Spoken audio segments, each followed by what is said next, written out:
లేకపోతే ఇంకెవరైనా సంఘాలు కానీ ఇలాంటి వారి పాత్ర కూడా ఉందని ఏమన్నా గుర్తించారా?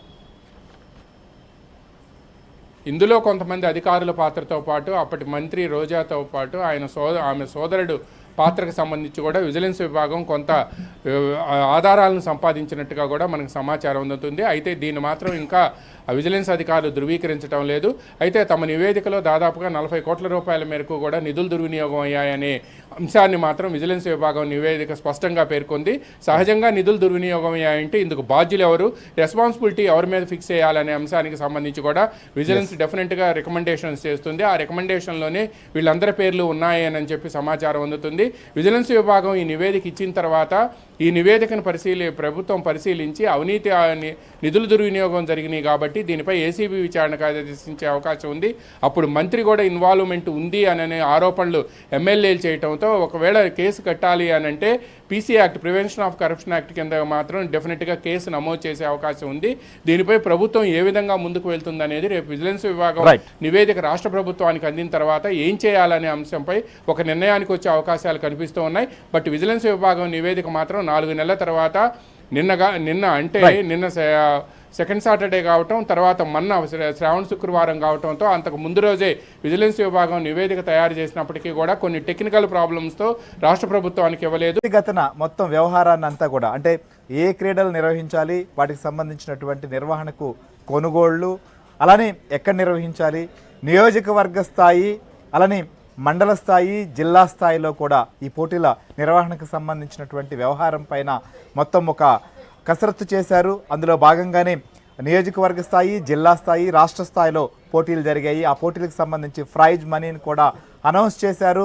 అందులో భాగంగానే ఈ యొక్క క్రీడల నిర్వహణకు సంబంధించినటువంటి వ్యవహారం పైన అప్పట్లో ప్రతిపక్షాలుగా ఉన్నటువంటి కూటమి పార్టీలు తెలుగుదేశం కావచ్చు, బీజేపీ, జనసేన కూడా ఇది కేవలం యువ ఓటర్ల కోసం వేస్తున్నటువంటి ఎత్తుగడగా విమర్శలు చేశారు.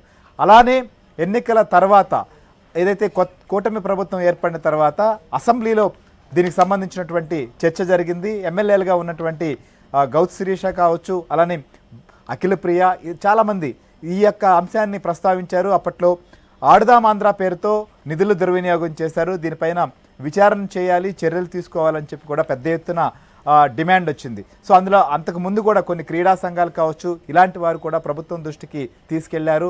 కొత్తగా శాప్ చైర్మన్గా బాధ్యతలు సేకరించక ముందే శాప్ చైర్మన్గా రవినాయుడు ప్రస్తుతం ఉన్నారు. ఆ బాధ్యతలు తీసుకోక ముందే దాదాపుగా కొన్ని రికార్డులను కూడా మాయం చేశారనేటువంటి ఆరోపణలు, విమర్శలు కూడా వెల్లువెత్తాయి. ఇలాంటి తరుణంలో ఆడుదాం ఆంధ్ర సంబంధించినటువంటి వ్యవహారం పైన ప్రభుత్వం విజిలెన్స్ విచారణకు ఆదేశించింది.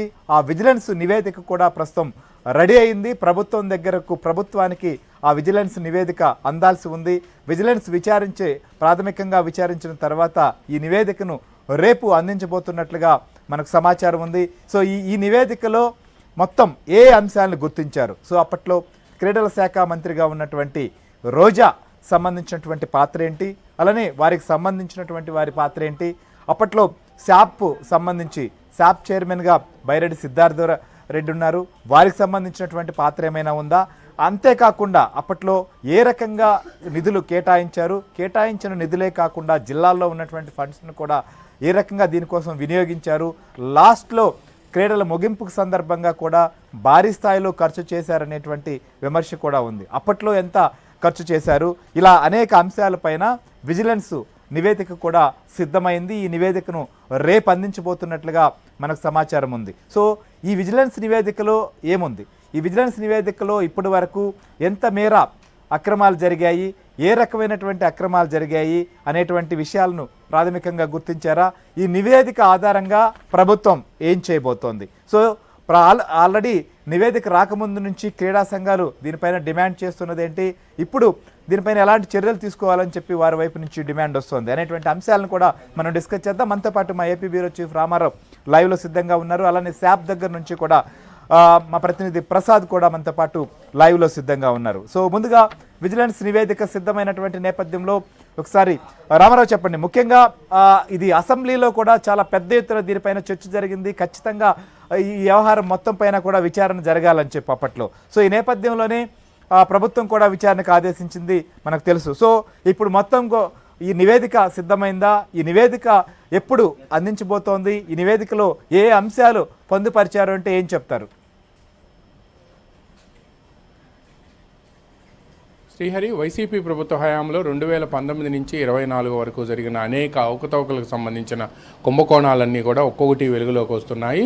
ఇందులో భాగంగానే ఆడుదాం ఆంధ్రాలో పెద్ద ఎత్తున అవినీతి జరిగింది అని చెప్పి అసెంబ్లీలో కూటమి ప్రభుత్వం అధికారంలోకి వచ్చిన తర్వాత కూటమి పక్షాలకు చెందిన అన్ని పార్టీల ఎమ్మెల్యేలు కూడా దీనిపై వెంటనే విచారణ జరపాలి అని చెప్పి కూడా పెద్ద ఎత్తున డిమాండ్ చేశారు. దీనిపై దాదాపుగా సుదీర్ఘ చర్చ జరిగిన తర్వాత వెంటనే దీనిపై విజిలెన్స్ ఎన్ఫోర్స్మెంట్ విచారణ జరిపిస్తామని చెప్పి ఆ రోజే on the floor of the house మంత్రి హామీ ఇచ్చారు.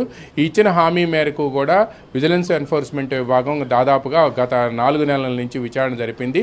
ఈ విచారణలో అనేక కీలక అంశాలు బహిర్గతమయ్యాయి. రేపు మార్నింగ్ ఈ విజిలెన్స్ నివేదికను విజిలెన్స్ విభాగం అధికారులు రాష్ట్ర డీజీపీకి, రాష్ట్ర ప్రభుత్వానికి అందించబోతూ ఉన్నారు.